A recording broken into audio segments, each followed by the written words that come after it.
A todos los alumnos, por favor, los invitamos a guardar silencio en respeto de la compañera Sayoko. Ninguno de estos idiotas sabe una sola cosa de ella, pues era ella la que cuidaba la ciudad. Mucho tiempo antes, la maga le preguntaba a Hikaru si estaba bien. En shock intentaba reconocer si se trataba de su compañera de su mismo salón, Hiragi Sayoko. Feliz, ella diría que solo la llamara Sayoko, y sí era ella. Al parecer, esta era su primera vez que interactuaban. Aún confundido por lo que acababa de suceder, Hikaru preguntaba qué era esa cosa. Ella diría que era un mukuro, pero los humanos lo conocen como desastres naturales. Estas criaturas son los que los causan para poder consumir la vitalidad de sus víctimas. Y ella, bueno, era una bruja, y su responsabilidad era acabar con esas cosas. Así fue su primer encuentro. Después de ese día comenzaron a hablar, y con ello los rumores se comenzaron a distribuir, pues resulta que Hikaru es hijo de un integrante de la mafia. Él sabía que esto podía traerle consecuencias a Sayoko, así que le pedía que se alejara, pero a ella realmente no le importaba. Aparte, había comenzado a hablar con él porque se le había hecho interesante. Curioso, Hikaru preguntaría por qué lucha contra aquellos monstruos. Ella respondería que era su deber como bruja. Estas están encargadas de proteger la ciudad donde viven. E interrumpiendo, Hikaru diría que esta ciudad no vale la pena, dado que su padre es un mafioso, ha estado en primera fila para ver lo retorcida que es esta ciudad.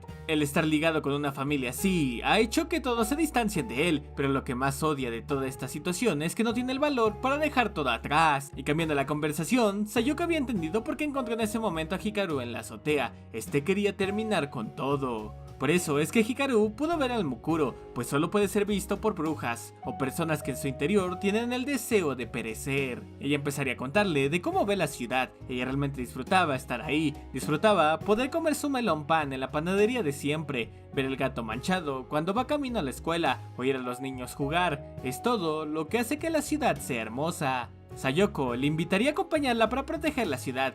Quería mostrarle lo bonito que es, al menos antes de que decida terminar con su existencia. Tras esto, Hikaru entendió que tal vez no todo era oscuridad.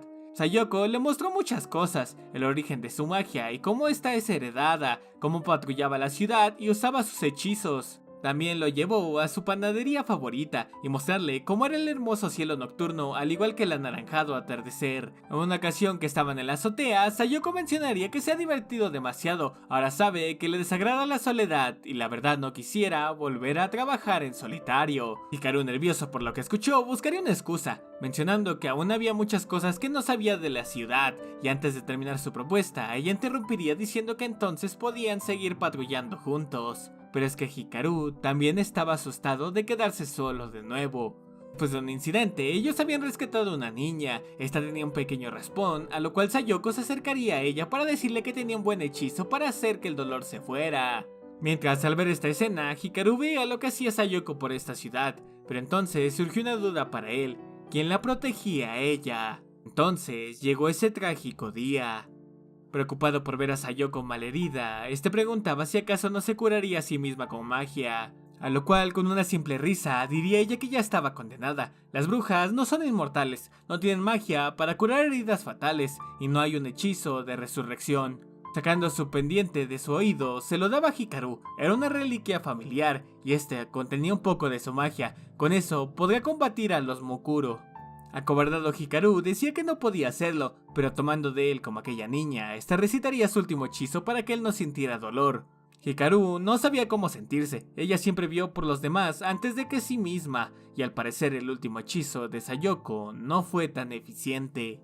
Ya en el presente, habían pasado 3 días desde que Sayoko había dejado este mundo. Para Hikaru era ver que todo seguía en orden, pero no entendía por qué Sayoko le había dado aquel arete. Aún Hikaru sentía que esta ciudad no merecía todo lo que hizo Sayoko. De repente, un fuerte terremoto lo tomaría por sorpresa. Era un mukuro el que lo estaba causando. Asustado, este intentaría huir, pero escucharía a una pequeña niña pedir ayuda. Tras esto, en lugar de huir, decidía correr para ayudarlo. Hikaru estaba confundido por sus acciones. Sabía que no tenía ninguna oportunidad contra aquella criatura.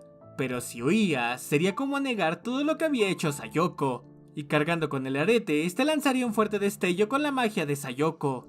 Tras salvar a la niña, Hikaru estaba sorprendido del increíble poder que contenía aquel arete y se preguntaba si sería capaz de poder utilizarlo. Tomando su mejilla, la niña le diría que tenía un rasguño. Esta ya era una marca vieja en él y no debía de preocuparse, pero en eso la niña haría el mismo conjuro que usó Sayoko.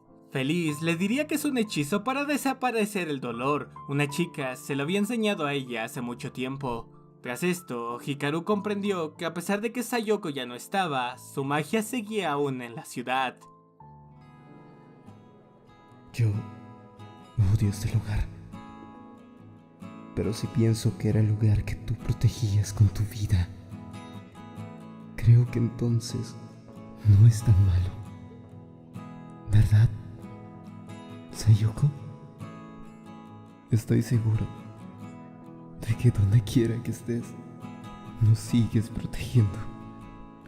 Gracias a Squilly, Sake, Palmera-san y Dylan Nakano por unirse al canal. Recuerda que tú también puedes hacerlo abajo del título del video. Muchas gracias por su apoyo.